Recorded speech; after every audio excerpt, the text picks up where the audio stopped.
सभे मगहिया भाई बहन के बुलेटिन काका के राम राम। आथिन मगहिया खबर में सुनते देश दुनिया के खबर। गुजरात के मुख्यमंत्री विजय रूपानी अपन पद से दिलन इस्तीफा। सीएम पद के दौड़ में 4-5 लोग शामिल। भाजपा पिछलका 5 महीना में 4 गो मुख्यमंत्री अलगे अलगे राज्य में बदलले। पिछलका 24 घंटा में अपन देश में कोरोना संक्रमित के संख्या 33,376 तक पहुंचल। पिछलका 24 घंटा में 360 गो आदमी के कोरोना से मरे के भी खबर है। अकेले केरल में पिछलका 24 घंटा में 20,000 से बेसी कोरोना संक्रमित भेटलन है। पंचायत चुनाव के लेके सरकारी तौर पर जिला के दौरा अब न कर पौतन मंत्री और विधायक। गुड़ उत्पादन में बिहार के भेटा सका है उद्योग के दर्जा। अब ड्रोन के मदद से कैल जाए एक जगह से दूसरा जगह दवाई के सप्लाई जगह शुरुआत कैल गई है। कैकन जिला में यूरिया के लेके मारामारी मचल है। बिहार के कृषि मंत्री अमरेंद्र प्रताप सिंह भी मानलन कि यूरिया के किल्लत है। रामविलास पासवान के पहिलका वर्षी पटना में मनावल जाए, जेकरा में जुटतन कैकन गो दिग्गज नेता। उन्हें भाजपा सांसद सुशील मोदी कहलका है कि रामविलास पासवान एनडीए के शिल्पी हलन, उनका प्रतिमा पटना में लगे के चाहिए। उड़ीसा के राजधानी भुवनेश्वर में पेड़ के भगवान गणेश मान के कैल गेल पूजा अर्चना। दिल्ली में भारी बारिश 46 बच्छर के तोड़ल रिकॉर्ड। जगह जगह जमल है पानी। दिल्ली एयरपोर्ट पर भी भरल है पानी।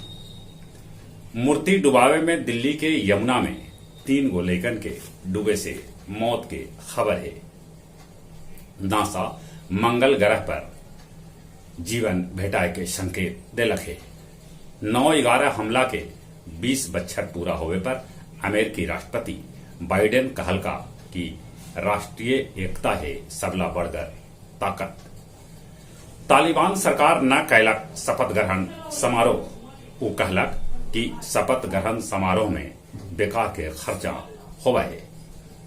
अमेरिका सऊदी अरब से मिसाइल रक्षा प्रणाली हटा लेलक। तालिबान के समर्थन में नकाबपोश ढेर मानी छात्रा रैली में होलन शामिल। खिजरसराय में 8 गो के नामांकन रद्द कर देवल गेल।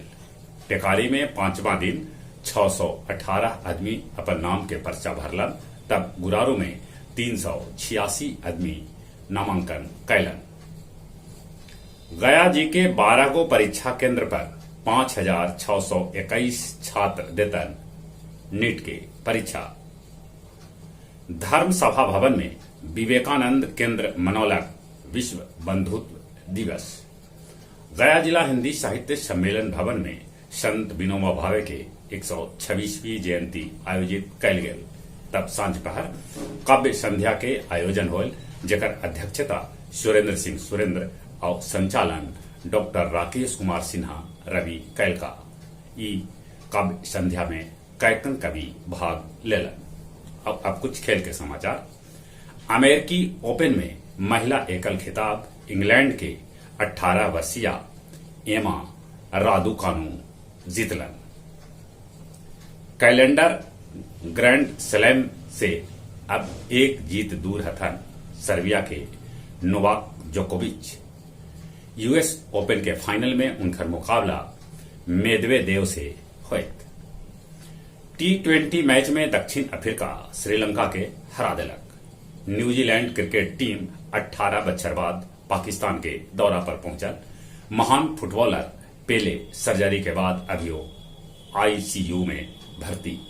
बिहार अंडर 19 टीम घोषित कर दिलक। जहां तक मौसम के सवाल है, अभी भी पानी बरस सका है। मुंह और नाक पर कोरोना से बचे लेल मास्क जरूरी है। दिन में 3-4 बेर निमन से हाथ साबुन से धोते। 18 बच्छर से ऊपरे उम्र है तो कोरोना के वैक्सीन जरूर लेते। चलित अपने सभी के एक बेर फिर से बुलेटिन काका के राम राम।